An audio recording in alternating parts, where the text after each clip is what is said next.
Hey everyone, looks like it's 11 o'clock, so we're going to go ahead and get this meeting started. Hey, welcome to DesignSafe webinar for February. My name is Charlie Day. I am the training lead for DesignSafe, and I want you guys to give you guys a little bit of heads up on what DesignSafe is about, and then we'll jump into today's presentation from the UCLA folks. Hey, so one thing I'd like to remind you to keep your microphones muted. So, if you have any questions, feel free to jump into the Zoom chat, and then you can ask your question there, and somebody should be able to answer it. All right, so we all know why we're here. So DesignSafe started with a vision of creating an umbrella for the natural hazards researchers to have an online community and cloud-based tools to support their research. And so that's what DesignSafe was created for. We kind of put these webinars together in different manners. One of them is to get people introduced to what DesignSafe is. And the other one is, like today's webinar, to show you what DesignSafe can do and how researchers are using DesignSafe in the field. So a little bit about DesignSafe itself. So one thing that drives DesignSafe is data. All right. So the data is the most important, probably one of the most important aspects that we currently have. And it's probably one of the most valuable aspects that we have. So for that, DesignSafe has created a data curation philosophy. All right. So our data models we want our data models to be flexible. We want our data models to be interactive. We want them to allow research to decide how to represent their research. So you're not put into a box, that you're able to be as flexible and innovative as you wish. So some of the things to look for is consider what is going to be needed for your data to be understood by an outside user. So DesignSafe is a publicly accessible website. There are other users who are going to be looking at your data and trying to understand what story your data is trying to say. So we have Maria Esteva. She is our data curator on this project, and she actually will collaborate with all the DesignSafe users to get their data in a publishable state. Configuration of models, how to set up your sensors, how to set up events, helping you with analysis, helping you with the reports. She does also do virtual office hours, and so this, if you wish to, here's what her virtual office hour schedule is. You can also go to DesignSafe itself, and her office hours are posted there. She is more than willing to help you get your model to a place where it is universally understood. So DesignSafe is built for your data. We want you to store your data here. We want you to analyze your data here. We want you to bring your data to us, and basically, when you do get ready to publish your data with DesignSafe. All right, so that's just a little bit about DesignSafe, how to get going. Looks like this slide didn't quite format correctly. But so today's webinar is about interacting with partner data sets in the cloud. So like I said, DesignSafe is all about data. The presentation is from Scott Brandenberg, who's a professor at UCLA. Silvia Mazzoni, she's a project scientist and consultant, and I'd like to add that she's also the chief developer of the main tool. And Paolo Zimmerman, who's a lecturer in with the Civil and Environment Engineering Department at UCLA as well. So today's webinar, they're going to show you a couple different tools they've designed, and one of them is the Next Generation Liquefaction project, and the relational database that is basically supports it. And then also the Southern California Earthquake Center tool. That's a self-contained ground motion tool portal that takes advantage of a lot of capabilities that the Jupyter-notebook presents itself. All right, so without further ado, let's have Scott and his team discuss their project. So Scott, I'm going to stop sharing and I'm going to hand it off to you. All right, great. Thanks a lot, Charlie. Let's see. As I get this set up, I just want to thank everybody first for being here to listen. Hopefully it'll be an interesting presentation where you'll learn some cool stuff. All right, so can everybody see my screen here? Charlie, let me know if slides aren't advancing or something. minimize that. Yeah, slides look great. Everything looks fantastic. All right, great. So I'm pleased to be part of this UCLA Italian delegation here with Paolo and Silvia. I'm an honorary member of the delegation because I drive a Fiat. So anyway, we're happy to show you some of the work that we've been doing. This is pretty new stuff, recent work, and I think that you'll enjoy it. Feel free to contact any of us with questions. As Charlie mentioned, you can use the chat or just reach out by email too. That's fine. So first, I just want to talk about what is a partner data set. That's in the title of the talk, and I just want to clarify what I mean here. So DesignSafe is currently hosting hazards-related data sets that were actually created separately through other efforts. And currently, there are quite a few of these partner data sets. One is the SCEC Broadband Platform seismograms that Silvia will talk about. One is the Next Generation Liquefaction Relational Database that Paolo and I will talk about. And then there are also some that are related to hurricanes and winds, vortex winds, hurricane data analysis, TPU wind database. And the reason why partnering with DesignSafe on these data sets is so valuable is that DesignSafe provides the capability to interact with the data sets in the cloud. That's really what we'll be focused on today. I just want to briefly mention a little bit about the structure of DesignSafe and where you might find some of the information that we'll show today. So DesignSafe has the data depot. That's where you can put your data, and you can put it in different bins. So there's my data where it's only accessible to you. You can put it in my projects, it's accessible to you and a project team. Published data, that's after you've gone through the publication pipeline that Charlie talked about. And that's actually now where you can find some of the SCEC Broadband Platform seismograms. And then there's community data, which is unpublished, but but public, right? So there's no DOI, but anybody can access it. And that's where you'll find the NGL Jupyter-notebooks. Then on the workspace side, there's simulation capabilities, including OpenSeas, AdCirc, and some others listed there. Visualization, data processing. We'll talk a lot about Jupyter today as a data processing tool. And then there's also links to partner data apps. So I'll show you how to access some of the Jupyter notebooks we've developed to interact with the NGL data set as part of the talk. So the outline for today, I'll go through the NGL project briefly just so that you kind of understand what the database is and why we might want to interact with it in DesignSafe. And then I'll hand over to Paolo, who will demonstrate some of the tools that we've developed for viewing data, plotting it, and so forth. And then Paolo will hand off to Silvia, who will talk about the SCEC ground motion tool, which is also a Jupyter-based platform for viewing the broadband platform seismograms, and then a little time at the end for questions and discussion. So I'll go through a bit of the NGL project first.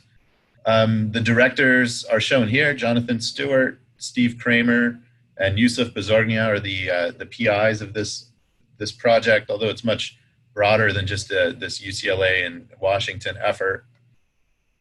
The activities are to develop a publicly available database of liquefaction or cyclic softening case histories. Liquefaction triggering analysis and consequences are primarily based on case history observation, so it's really important to have these things well documented in a way that's publicly available. And then the second task is to provide a coordinated framework for supporting studies to augment this case history data. The case histories only involve a certain range of field conditions, so supporting studies will go along with that. And then there will be an open collaborative process for model development.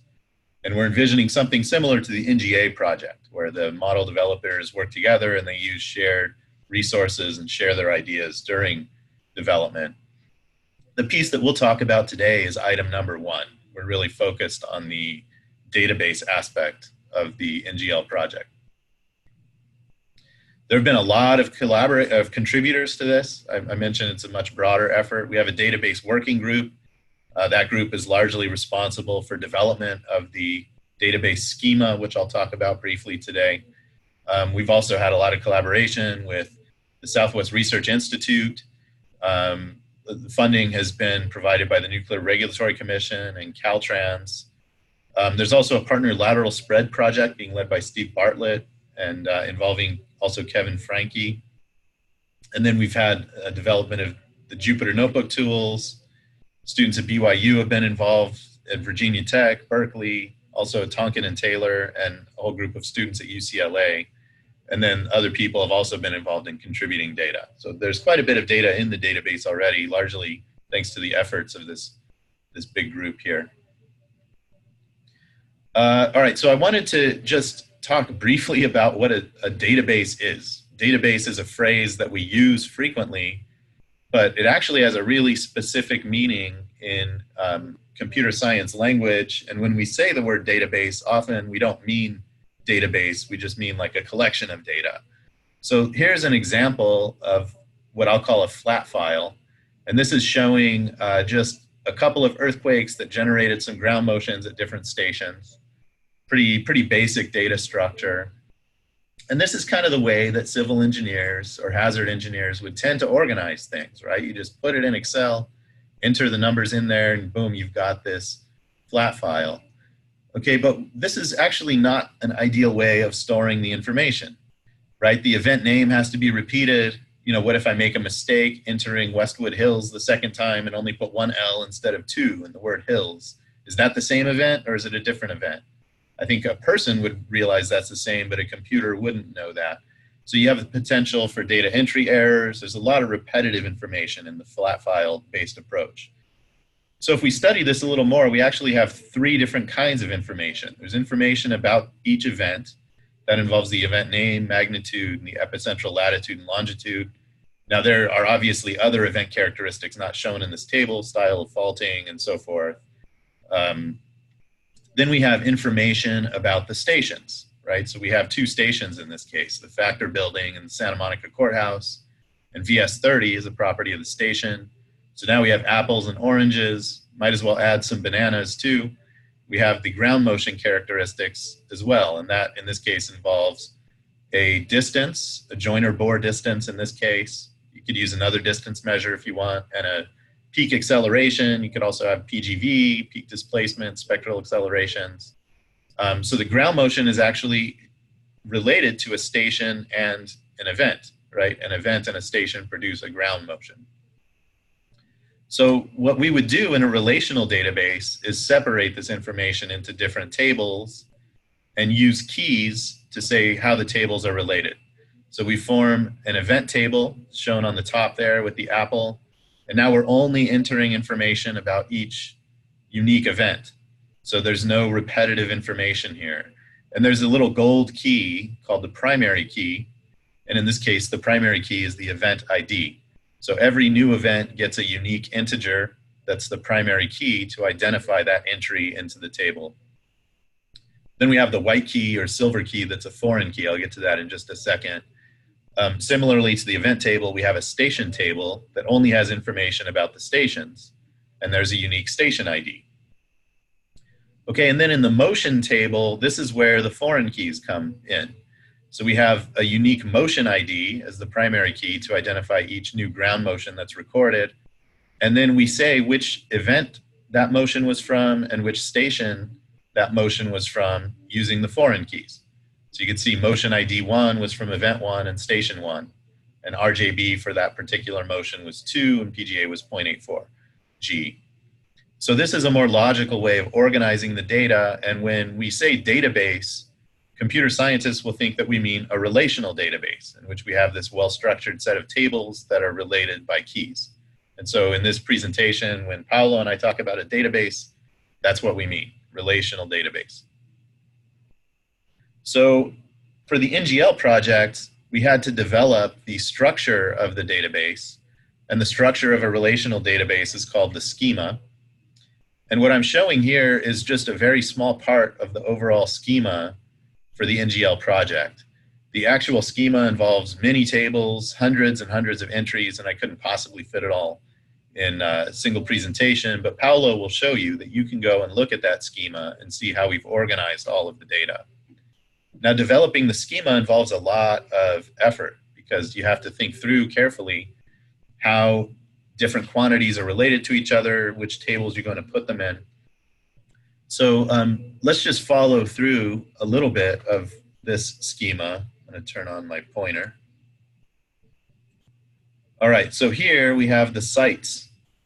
A site is just a place where you do tests or make observations. And it has a site name. It has to have a latitude and longitude because, as I'll show, it gets plotted at a point on a map, and that latitude and longitude makes a little icon for the site. You could say something about the geology, add remarks, and then there are a couple other fields related to whether the site's been submitted and whether it's been reviewed.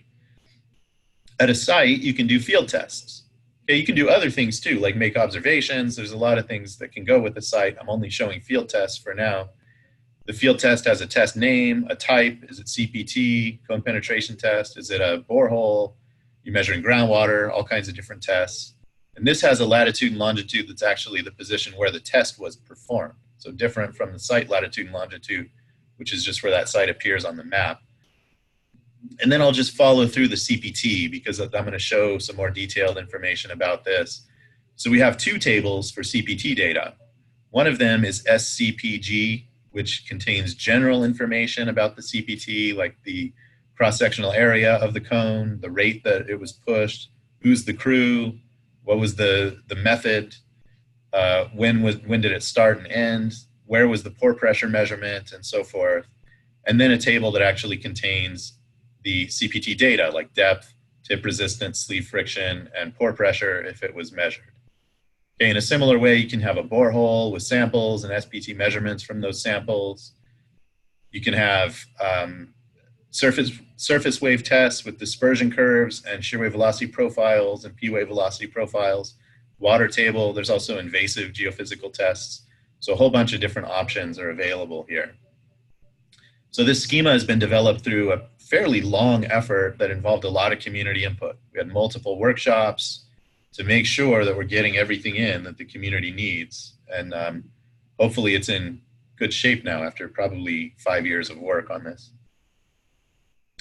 Okay, so the database exists on the server, and then we developed a web interface with help from our colleagues at Southwest Research Institute to link up to that database and plot it in a way that's useful for users. So you can go to our website, nextgenerationliquefaction.org, and it pulls up this interface where you can see these beach balls show the focal mechanism for the events that have happened, and then the sites are shown with the gray markers. And if you zoom in, like on New Zealand, there's a lot going on down there.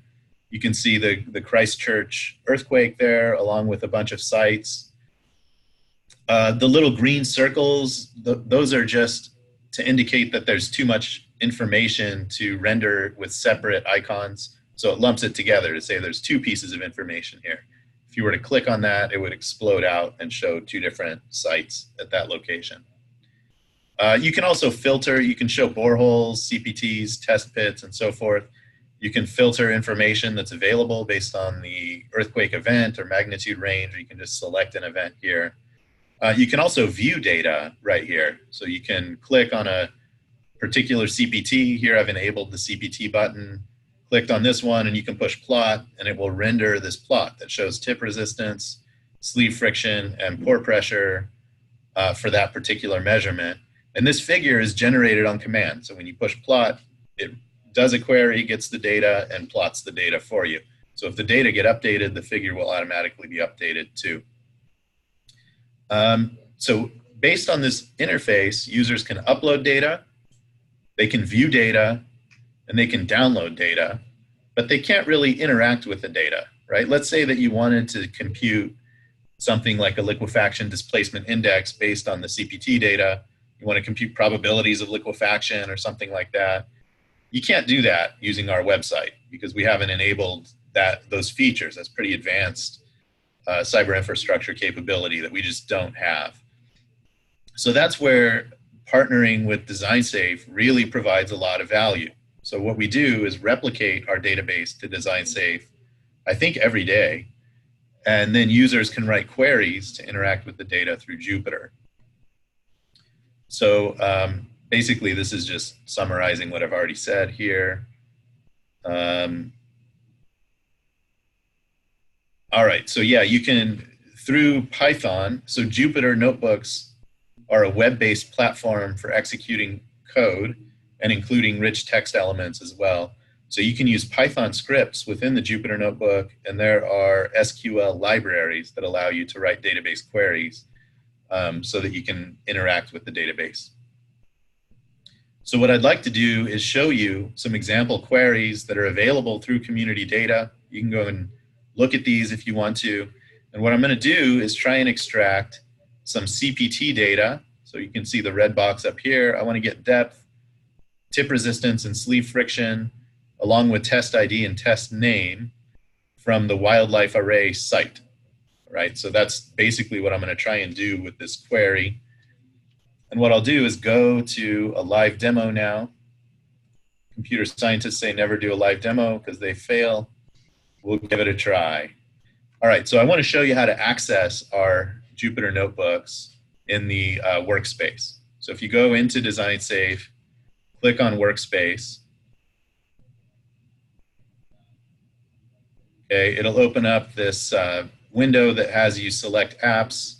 And if you look at the tabs up here, one of them says Partner Data Apps. So I'm going to click on that one. And then here's Next Generation Liquefaction. So I'll click on that and then launch NGL Jupyter Notebooks.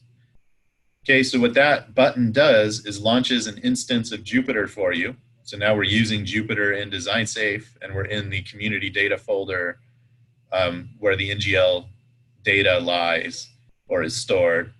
You can also access this just by typing this URL into your browser window. If you go to jupyter.designsafe-ci.org, it will automatically open your Jupyter instance, and you can browse to the community data or your own projects or whatever you want. Okay, so what I'm going to do next is open this example queries Python notebook or Jupyter notebook. So the file extension for Jupyter notebooks is IPYNB, and that's short for IPython notebook. So Jupyter used to be called IPython. So I'll launch this one. Okay, I'm going to clear some outputs. And here, the second cell is the one that I want to look at. So let me walk you through what these commands are doing. The first one, import PyMySQL. Okay, PyMySQL is the library that allows us to write SQL queries on a database. Then I'm also importing pandas. All right, pandas is a Python library that handles data in tables and makes it organized nicely for you. So I'm importing that just so that the formatted output looks nice from this script. Okay, and then this command right here, number 4, is run a connection script. So we have a separate Jupyter notebook that will connect to the database.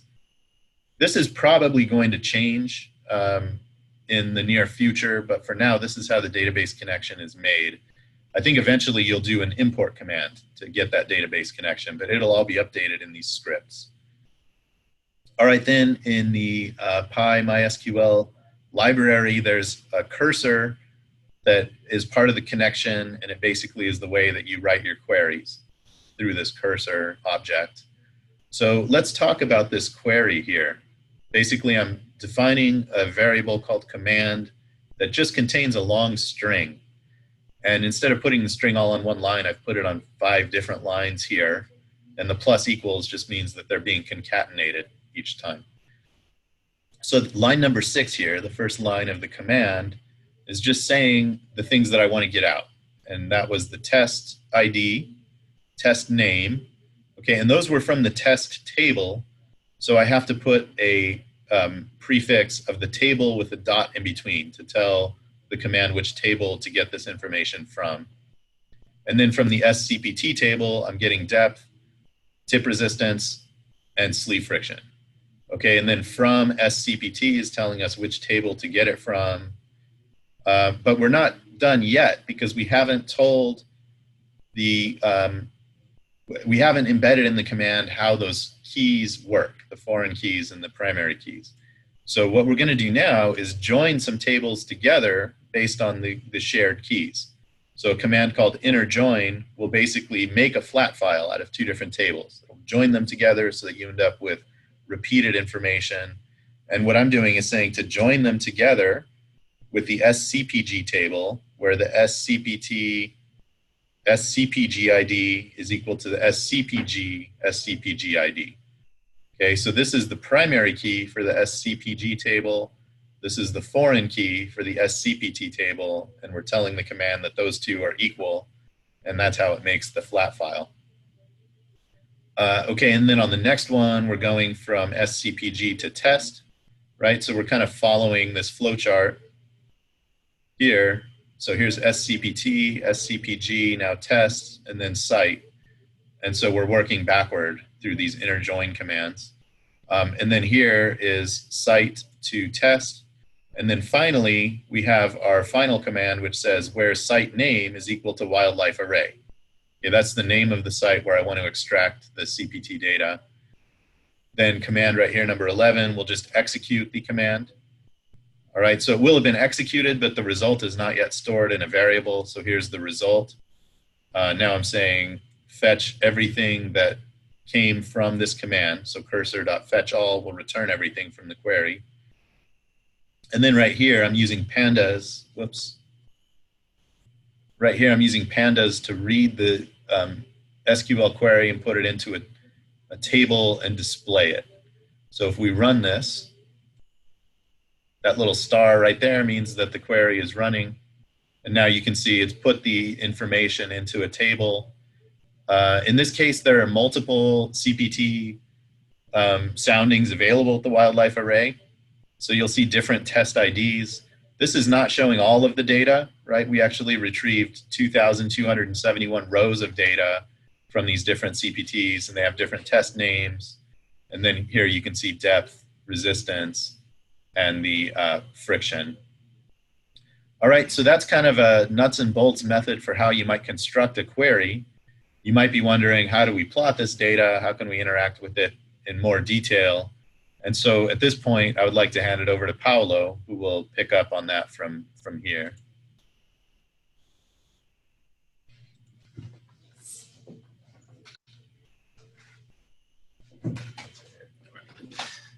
All right, thank you, Scott. So here is, as Scott was describing, a very brief demonstration of some of the NGL tools available onto DesignSafe through the Partner Data App link.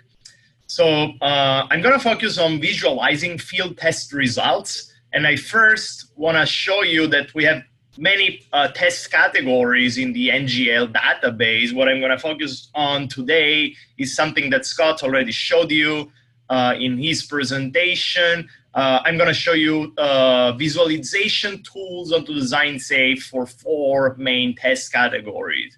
The first one is going to be about CPT, so we'll be retrieving data from the NGL database, and we'll be plotting CPT sounding data. We'll be also analyzing and plot boring logs and standard penetration test data. This is the second category we'll be looking at. And then the third category is invasive geophysical tests like cross-haul, downhole, suspension logging. We also have a visualization tool for this test type. And then the fourth test type is non-invasive geophysical test, surface wave tests like SASW or MASW. So I would like to show you one visualization tool for each of these test category, retrieving data from the NGL database and working online through the DesignSafe Partner Data App. So as Scott said, it's very convenient to go through the website and take a look to the Partner Data App and follow the link. But also, once you get familiar with the system, I think you can just copy and paste your these link, Jupyter.DesignSafe-CI.org, and you will be automatically going through your own folder. You can take a look to community data, and you can enter the NGL folder. So here is where we are. We are in community data. So these are data publicly available to every user of DesignSafe, and I'm in the NGL folder. And this is where you will be landing if you follow the link NGL from Partner Data App. As you can see here, we have several files, several Jupyter notebooks. What I'm going to show you today is the CPT viewer. So it's going to show us plots of CPT soundings. The SPT viewer, which has boring logs and CPT visualization tools embedded in it. And then we'll take a look to VS shear wave velocity profiles by means of invasive tests.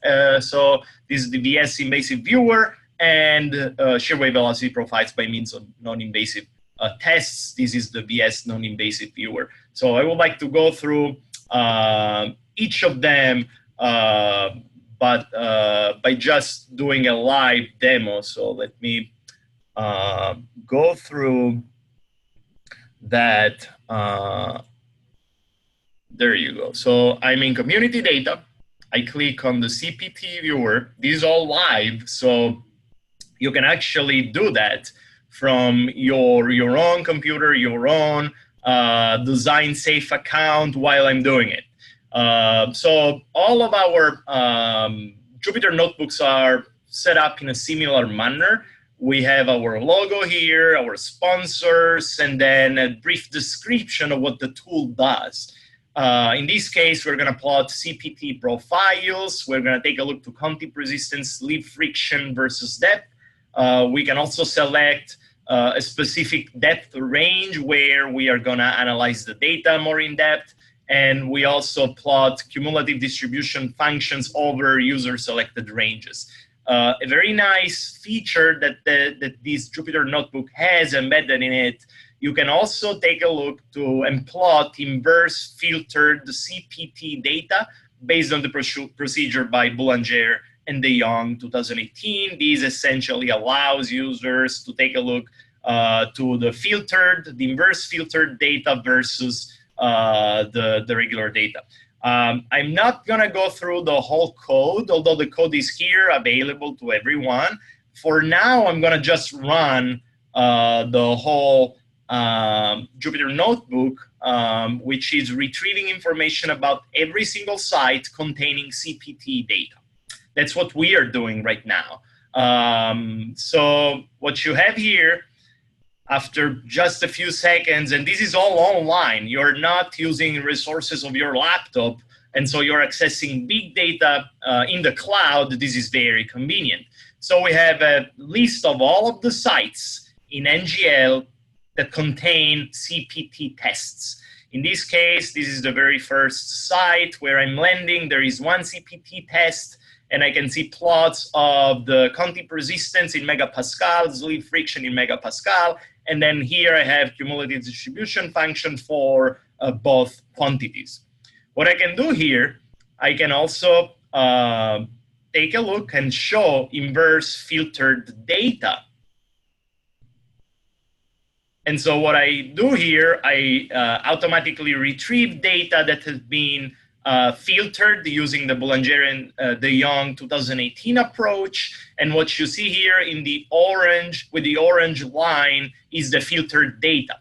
Both plots are automatically updating, so you have contact resistance, original and inverse filtered, leaf friction, original, inverse filtered. You also have cumulative distribution functions of the original data and the inverse filtered data. The nice thing about this Jupyter notebook, and this is one of those advanced features Scott was talking about, is that you can select a range, and you can select the range in the QC or FS, contact resistance of leaf friction plot, and you can actually update the cumulative distribution functions for both the original and the inverse filtered data. So this is very powerful. And as I will show you later during the presentation, you can actually build on top of these or other Jupyter notebooks and come up with your own strategies for processing the data and visualizing them. So this is, I believe, and we do believe, is going to be a very powerful tool that is available out there for the community and is actually taking advantage of the data in the Next Generation Liquefaction database as they are mirrored on daily basis onto DesignSafe. So I also have a demonstration for other plotting tools. So let's take a look to the shear wave velocity profiles by means of invasive tests. As you can see, the template is pretty similar. I have a heading here with the logo and all of the sponsors and a brief description. What I'm doing here, I will be plotting shear wave velocity profiles for all of the sites for which invasive geophysical tests are available in the NGL database. I won't go through the script now. I will show you something later about how to create widgets and plots. Let me just run the plot as it is available on DesignSafe, and this is again a live demo. So what I have here, I have a widget that shows me all of the sites with available shear wave velocity profiles for invasive geophysical tests. I have the first one here for the Buns Corner site. I have one shear wave velocity profile. You can query, you can take a look to all of the other ones. All of the tool is pretty interactive. So if you scroll down and you select other sites, you'll see other tests available at those sites. And the page automatically updates all of the plots live. Again, here you can select a specific depth range. And well, in this case, I don't have any data points in that range. Here you go, you update automatically your cumulative distribution function of shear wave velocity in this case. This is a very simple tool. We have a lot more information in the NGL database. So by modifying queries that are present in these and other tools, you can actually come up with your own post-processing tools. Let's then take a look to non-invasive, the shear wave velocity non-invasive viewer. Here I'm plotting I'm taking a look to all of the sites with shear wave velocity profiles or dispersion curves available from non-invasive geophysical tests. So I'm running again live the tool. It shows up right away. Let me take a look to one interesting site, which is the Urayasu seafront in Japan, for which you have 4 SASW results available here. I should have mentioned that in the NGL database, there is a mandatory field for non-invasive tests, which is entering the dispersion curve, which is actually reflecting the recorded data. In this case, for non-invasive shear wave velocity for non-invasive tests, the shear wave velocity profile is an inverted profile, one of an infinite suite of potential profiles. So the mandatory information we have in the database is the dispersion curve, the shear wave velocity, the inverted shear wave velocity profile from that dispersion curve is actually optional. And so for a given dispersion curve, you can have multiple inverted shear wave velocity profile. It's very nice of this tool that can show you both. And for these very sites, for example, we have 4. And so as you click through them, you can actually take a look to all of the dispersion curves. And for these particular ones, we only have one interpreted profile. I should mention that we are currently working along with other collaborators at the University of Texas at Austin to come up with some partnering by which we can use geopsy as part of Jupyter-notebooks. So what you can do ideally in the future would be to have geopsy running directly as a Jupyter-notebook. You can take the dispersion curves from these database and you can perform your inversions. At this point, Professor Scott Brandenberg and Brady Cox are working on it. And so we hope this is going to be available soon. So again, you are interacting with the data in the Next Generation Liquefaction database, and Jupyter-notebooks will allow you to expand your horizon and work in the cloud to do even more stuff. In this case, we are just visualizing. Eventually, you'll be able to also perform your own inversions based on the data present in the Next Generation Liquefaction database. Lastly, there is a last viewer I want to show you. It's a viewer that is actually allowing you to take a look to boring logs and standard penetration test profiles. The template of these Jupyter-notebook is a bit different, is a bit more complex. We have, again, same thing, widgets for all of the sites containing boring logs and SVT profiles. What you have here is a list of all of them.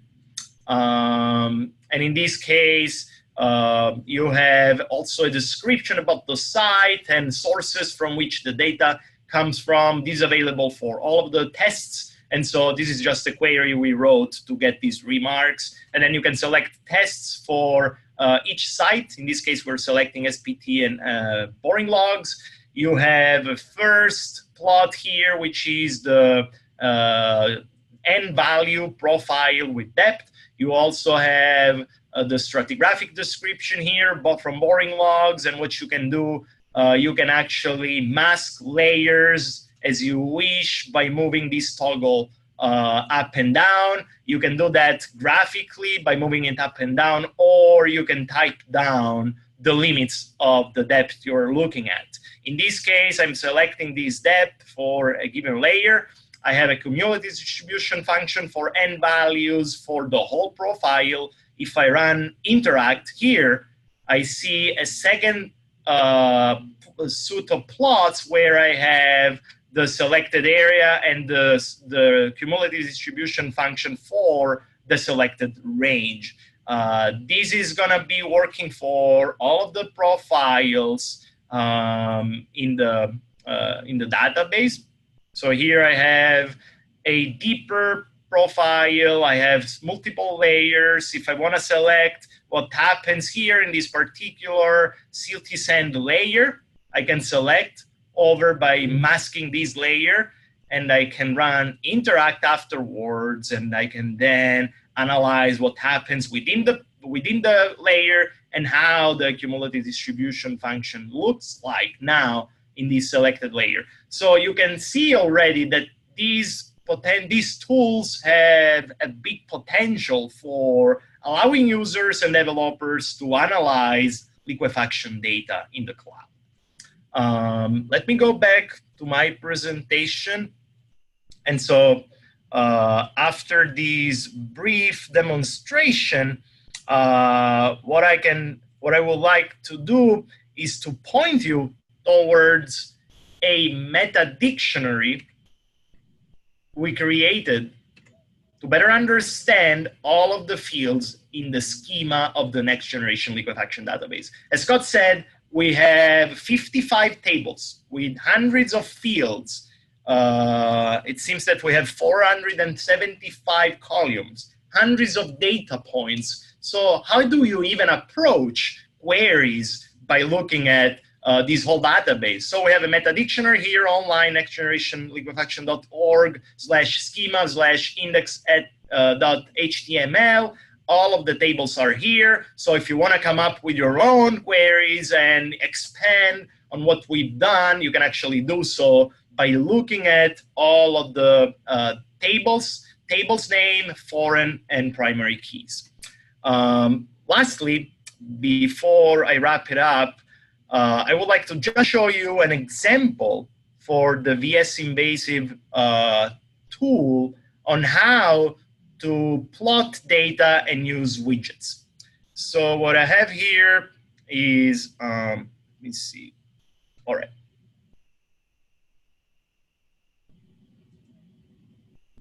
So let me clear my output. What I have here, I have a first section of my code where I'm recalling and importing all libraries I'm gonna use. So I'm gonna use PyMySQL to run queries. I'm gonna use matplotlib and IPyWidgets to create widgets and plots. I'm gonna use NumPy and Pandas, who are both frameworks allowing me to organize better my data and perform easier mathematical operations here.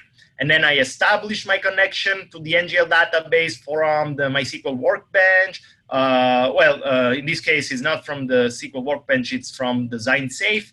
And then I select the site for which non-invasive geophysical tests are available. So the command I'm running here is a selection of test name and test ID from the test table, and the selection of site name from the site table.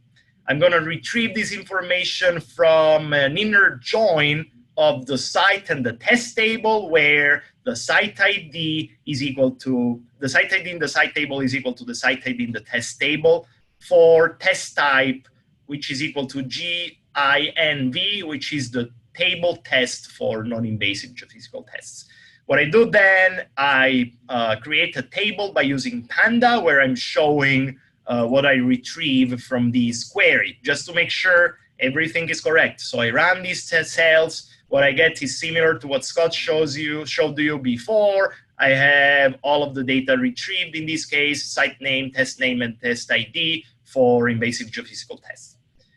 I then have a second part of code where I am creating some fields where I'm storing the queried data.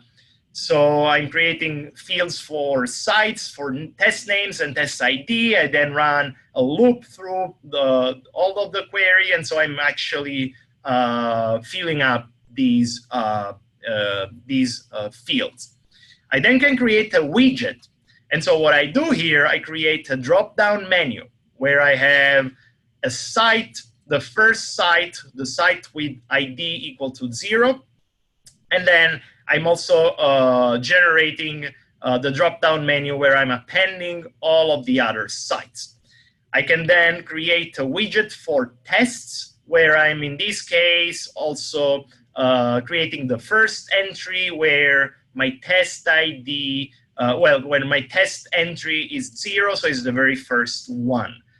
Once I create these two widgets, I can then, create the widget box and I display it.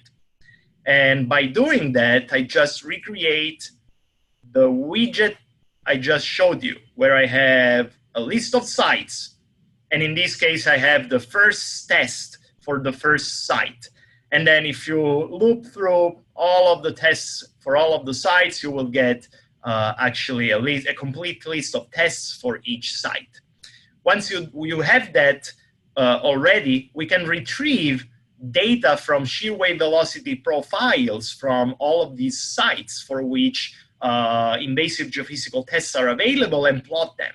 So what I do, I ran a query here where I select the data. In this case, I select the depth and the shear wave velocity from the GIND site table, which is the table storing all of the invasive geophysical test data. And then I interjoin that with the general table for all of the invasive test data, and then join with the test table. So what I do here, I then run a loop again. I create a bunch of names that are now filled with all of the data in my query. Once I have that, I have several vectors, all of which stores information for any given entry I queried. I can create figures. So I use the grid spec command to create a side-to-side figure with two plots. One subplot is going to be located on the left-hand side. The other subplot is going to be located on the right-hand side, and I can define the width and spacing of those plots. I can then define the x-axis and y-axis and labels for each plot. So my first one is going to have shear wave velocity profile on the x-axis, depth on the y-axis. The second subplot is going to have the shear wave velocity data that are now sorted by going from the smallest to the largest. And then I have my cumulative distribution function values on the y-axis. If I run these cells, what I get is the side-to-side plots where I have the profile for the selected test at the selected site and the cumulative distribution function for those data points. So what I've done here, it's a brief demonstration on what we do in our codes. You can use these to have a guidance for expanding and having something more besides what I'm showing you. So we have off-the-shelf Jupyter notebooks available for you on DesignSafe as partner data app. You can also actually, of course, create your own departing from what we have. And here, this is a very brief description of what we do to create widgets and plots. So wrapping it up, I just have one final slide with some final thoughts. So we are replicating the next generation liquefaction database daily onto DesignSafe. So it's up to date every day. Users can interact with the data in the cloud using NGL community data, using the NGL partner data app. We developed already some tools that I showed you to visualize field test results. You can also come up with your own processing tools, and you can use our tools as a guidance. We also have an online meta dictionary available in case you want to expand on our tools and you need to know how tables are called. So this was my last slide. I can stop sharing my screen and handle these over to Silvia. Thank you.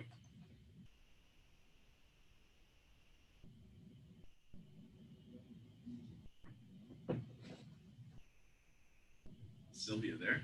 I think so. Okay, I'm here. Oh, Can you hear me? Yes. Yes, we can hear you just fine, Silvia. Thank you. Okay, perfect. I'm sharing. Do you see my screen, or do you see a PowerPoint, or do you see a pretty picture? We see the PowerPoint. You're Okay, looks like you're in PowerPoint, so we don't see a presentation though. Okay, so let me switch over to presentation mode. But I think I need to. You see the presenter screen, right? Yes. Okay. I don't know how to switch it over. Hold on a second. I just have to do this one. You can do it through PowerPoint. It's fine. We can see it pretty well. Thank you. Yeah, let's just do it. Well, I've got a few slides that have hit me, but okay. Let's just do it through. Give me a second. Okay.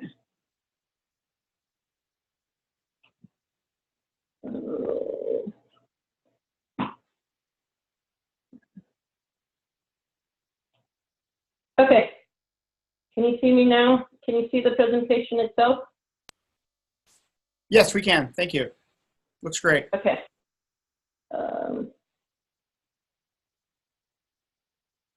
Sorry, I'm just trying to get it to work right.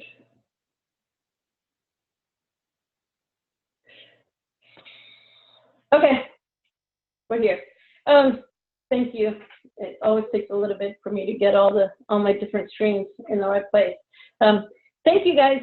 I think what you were given by Scott and Paolo is a great introduction into what the power that you can do with the Jupyter notebooks and getting your hands down deep into the programming and how you can develop your own tools.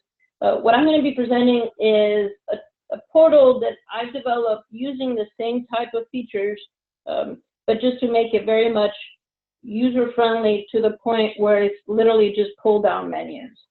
I would like it to be, it's a twofold power to this tool here. Is one, you can see what it is that you can do with the Jupyter notebooks, and one is what you can do with the data, and show you how you can get the data from the broadband platform, simulated ground motions from the SCEC projects. So I'm presenting here, but this, of course, is a larger project where my only contribution is developing the portal in the NHERI platform, but there's a lot of collaboration and support from the TAC team, of course, in getting this portal up. Christine Goulet is the science director at SCEC. She's the one that managed this project and made it possible. Fabio Silva at SCEC is the person who's generated all these data and he's really the man to go to if you have specific questions on the data itself. And Philip is part of the SCEC team on getting these data sets out. This data set comes from the Southern California Earthquake Center. They have a large distribution of supercomputers where they do different types of numerical simulations for earthquake modeling.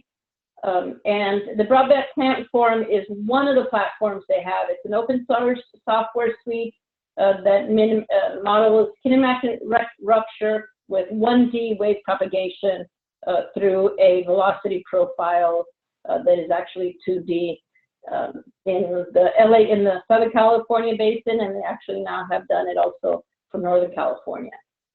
This project is focused on really just being able to get these data out to the users. The specific project was really on getting a data set out for some simulation analyses of simulated records and looking at their effect on building response.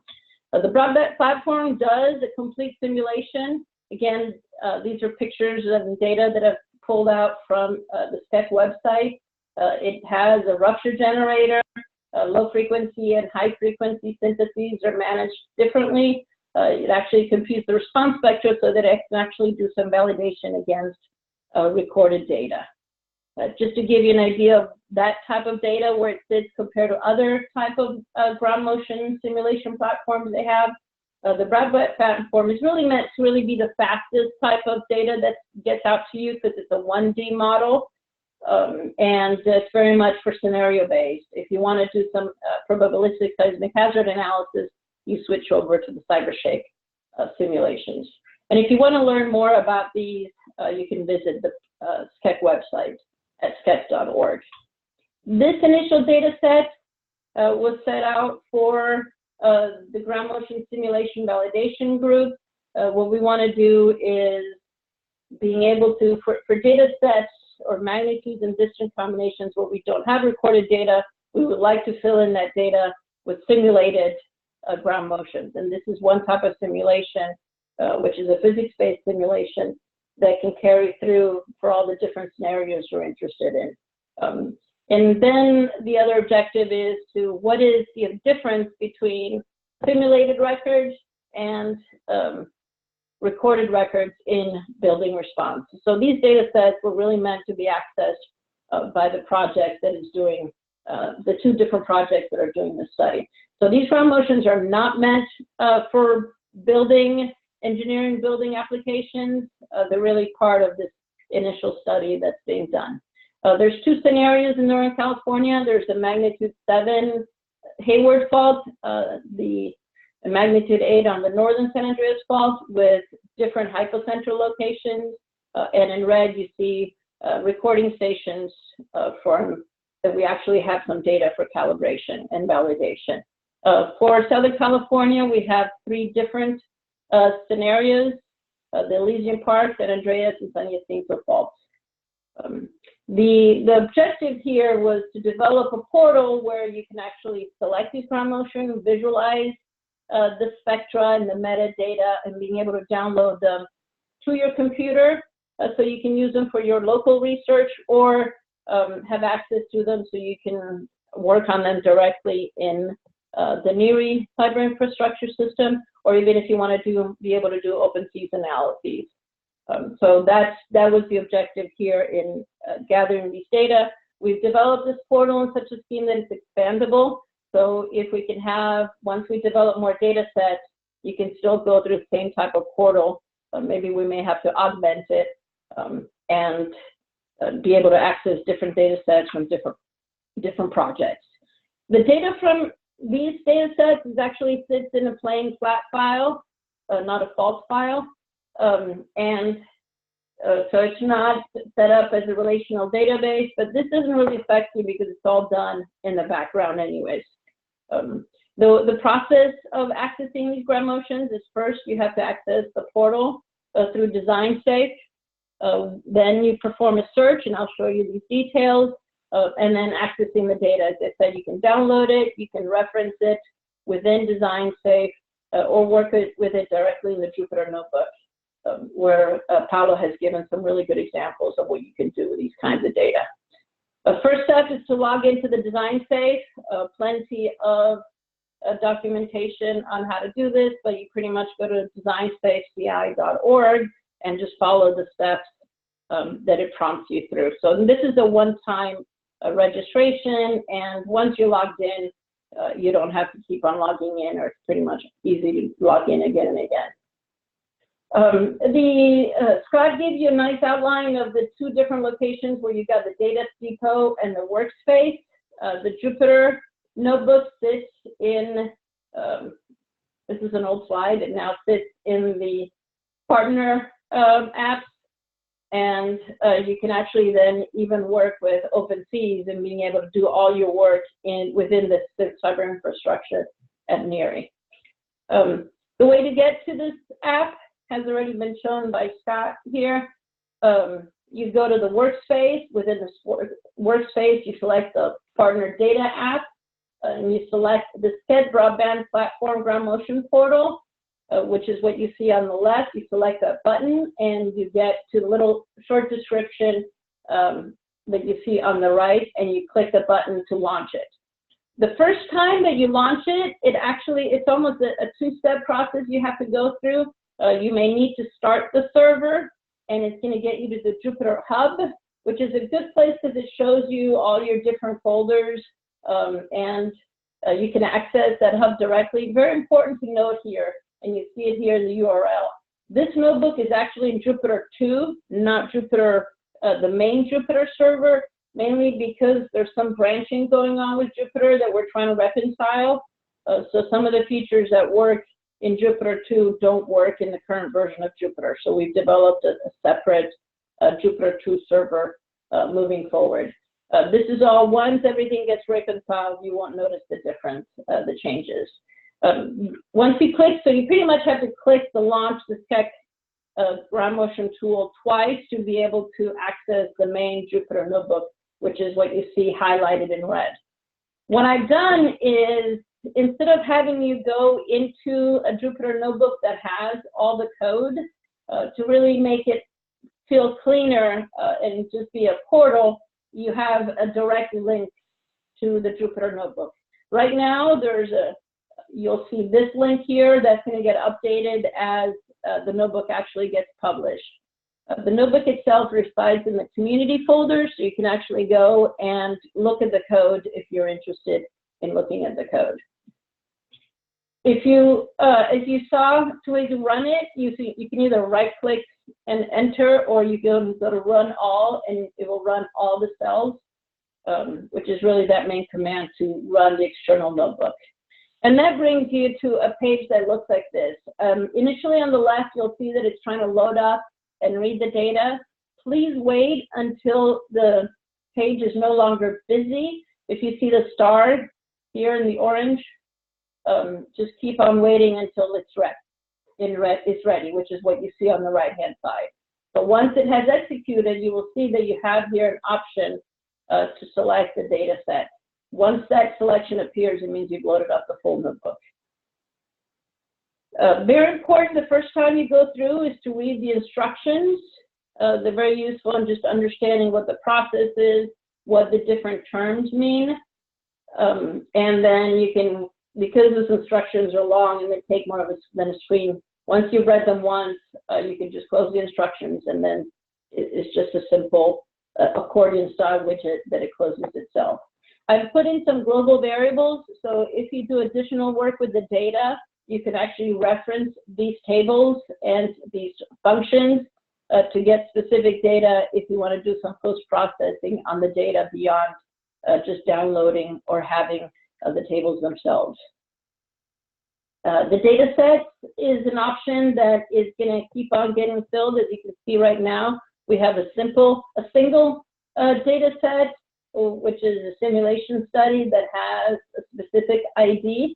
As we build and add more data sets, the description field is going to get added on, as well as just the pull down menu and selecting data sets. So right now, as I mentioned, there's really just a single data set that you will go through. So you select that data set so that that gets loaded up into memory, and then you do a typical search of ground motion, just as you would do with the pure ground motion database, but it's very much, there isn't the part where you're trying to select based on matching a target spectrum. This is based on metadata.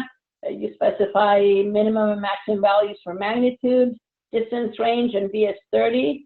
There's also additional options on intensity measures that I can show you in detail in the next few slides. So basically, you can select a different intensity measure, whether you want to include it or not, and if you want to include it, so first you say yes or no, then you select which intensity measure you're interested in, whether it's the ROG50, ROG100, and this really depends on the data set, what is available. So in this data set, there's all the 3 different components, as well as the ROG50 and the 100, and then you can specify a minimum and maximum value for those, and of course, at what period are you interested in this intensity measure.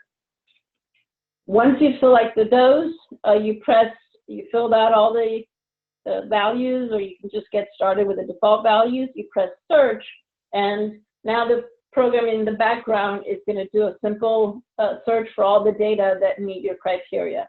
Once that search is complete, now you have additional menu options, what to do with your search. You can save it, or you can actually visualize the results. So in the saving, I will show you that step afterwards. You want to do that last anyways. And then you can visualize the different spectra plots, and you can also visualize the different tables, or you can visualize individual records that fit your search criteria. So the first step you would do is visualize the spectra. So you can click on the ROG50 spectra plot, and you see a comparison of all the different spectra themselves. There's no labeling, because oftentimes you will have much more than these spectra. So this is really just to do a visualization initially to see whether you're getting the type of results that you want, or if you want to increase your search criteria. You can also visualize the H1 and H2 spectra plots, as well as the vertical and the ROG100 spectra plot. You can then, this is actually, the box is supposed to be one below, is if you want to visualize the spectra tables. You can actually click on the ROG50 spectra table button, and you get a full table of the search results. I set it up that it actually gives you all the records. So if you've got 1,000 results, I believe it gives you all the spectra, and the way to actually, you need to switch all the way to the right to read the entire flat file data that's associated with these records. As I said, it's not set up as a relational database, because there's not that much data right now. So it's a simple flat file. For developers, it's just that much easier to deal with. You can look at the file data table by clicking on the file data table button. This is useful if you're running OpenSeas, where you don't need to download the records themselves. You only need a folder path and a file path, and so you just copy and paste this table. All these output tables, you can actually then download into your own computer to see what records you might want to select beyond that, and be able to write your own scripts. An additional table is to have the spectra periods, because the headers for these tables, as you can see here, is TOP010, and so just so that you can deal with things numerically, we've just given you a spectra periods table. So the objective here is to really give you all these metadata and data, so you can do your own type of processing on your computer if you need to do some additional searches and scaling, as well as doing the processing directly in the cyber infrastructure. You can visualize individual records themselves. Depending on your search results, you'll have a pull-down menu that gives you each file name. The file names are a little bit descriptive, but at least they give you information on what event and what data this is. You can reference these back to your file data table to see what exactly records you're needing. So this visual tools here are really just for your own initial review.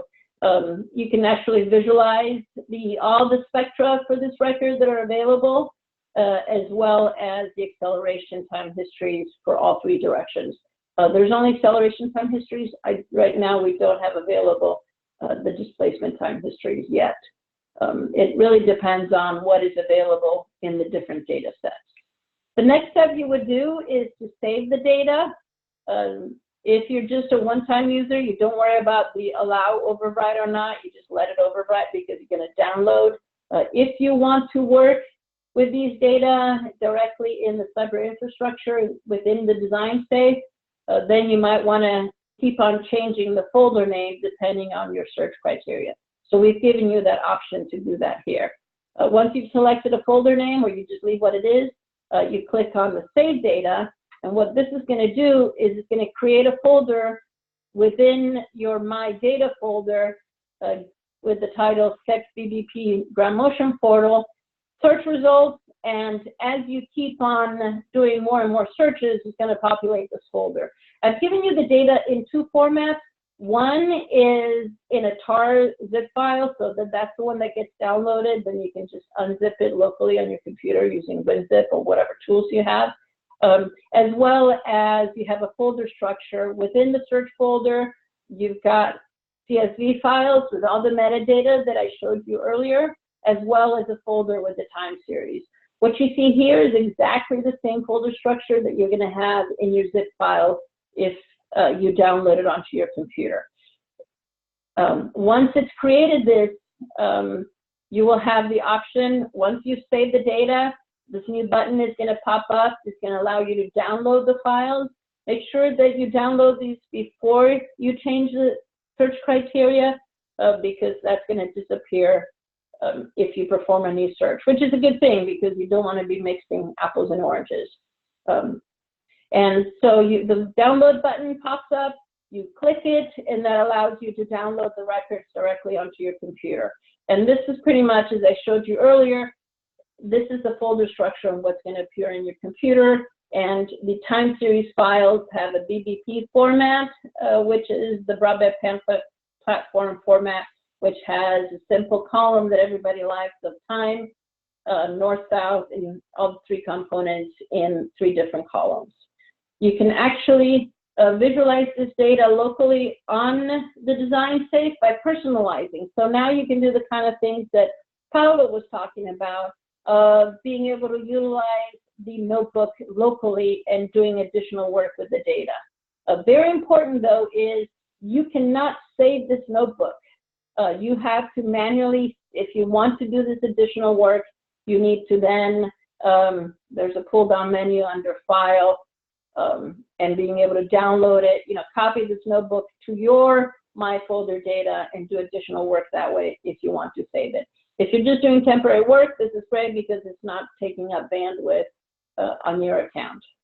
As I showed you before, the way to do this, these local, the get trace file type of function is if you go back to your instructions looking at the global variables, it tells you the information of what it does, what is the input for this function.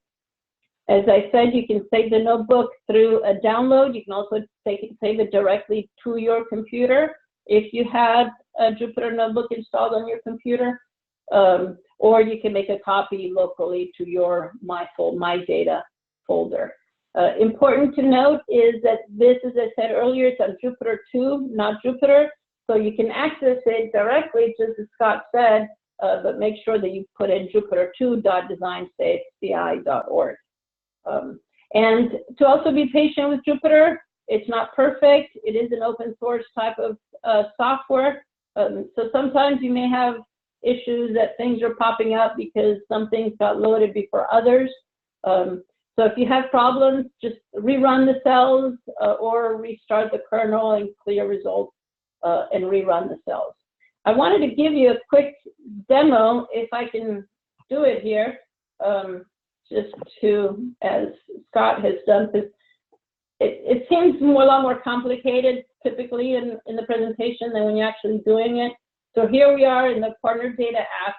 All right, going to launch the tool. Because I've already run it once, I don't have, it goes directly to the notebook itself, and you just say run all, and you give it a little bit of time, and in the meantime, you can even read the instructions if you want, look at the global variables and the data set descriptions. The data set description tells you what the different scenarios are in this data set. Hey, Silvia, I think we're not seeing, this is Tim Cockrell. How you doing? I'm the wrong screen. Okay, thank you. Okay, you see it now? There we go. Okay, sorry, it's me and my many screens. So I'm going to launch the notebook. You click Run All. You have to wait for that little star to disappear before you can really, well, it won't allow you anyways, but here's the data set. You can look at the instructions the very first time. It's very useful. That tells you what you can and can't do. These are the global variables that you're going to want to reference if you do some additional data processing. And this is a description of the data sets. And as I said, it's got all the different realizations and hypocenters for these simulations. Once you go to the pull-down menu, you select the data set, you patiently wait for it to load the data. You can play with the different pull-down menus here and different inputs. Put in some reasonable defaults to start with so that you don't have to put in the wrong values. You press search very, very fast because, again, you're doing this within DesignSafe. We can look at the spectral plot if you like. And here's the plot. You can look at the H1 and H2 spectra. I put them together because people like to see them together in the first place. Here's the file data table. So you can actually scroll across to look at all the different file names. You can then just copy all these data if you want manually inputted. That's what I typically do, put in Excel. Or one last option is to visualize, for example, one of the records to kind of make sure that you're in the right range. It takes a little bit of time to load up the plots. And so here's, the different plots for the different acceleration series. You can then save the data. And so the save data is the first step that you have to do that saves it locally to the folder, and this tells you where that folder was saved. Or then the next step is you can download it, and you can download it to your computer. Yes, I want to replace it because I did this yesterday. Once it's downloaded, it's gone to the other computer. Once it's downloaded, you can visualize it on your computer and you can unzip it. And that's pretty much all there is to this tool. It's very limited in its objectives. It was meant to be able to just access these records. And so at that point is really if you have any questions, I'm opening up to questions, or I don't know how you guys want to handle the questions at your end. So that's pretty much the overview of this tool that has a very short and simple objective with a lot of data in the background. So I'll pass it to you guys.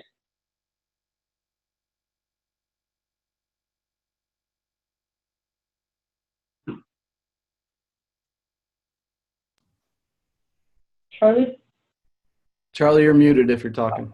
Yeah, here I am. Hey guys, thank you so much Silvia. That was a great tool. I can definitely see where it's going to be coming into play with some of the other researchers who are trying to develop similar tools for their own research. So if you have any questions, feel free to unmute your mic and ask questions while we still have our presenters online.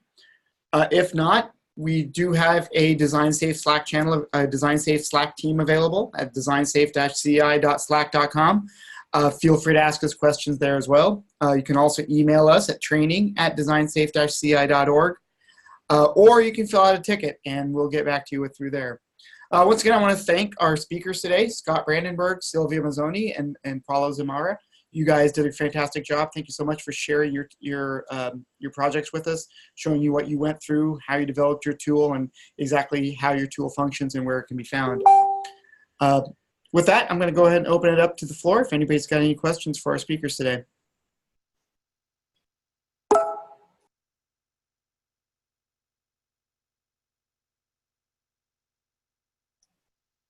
All right.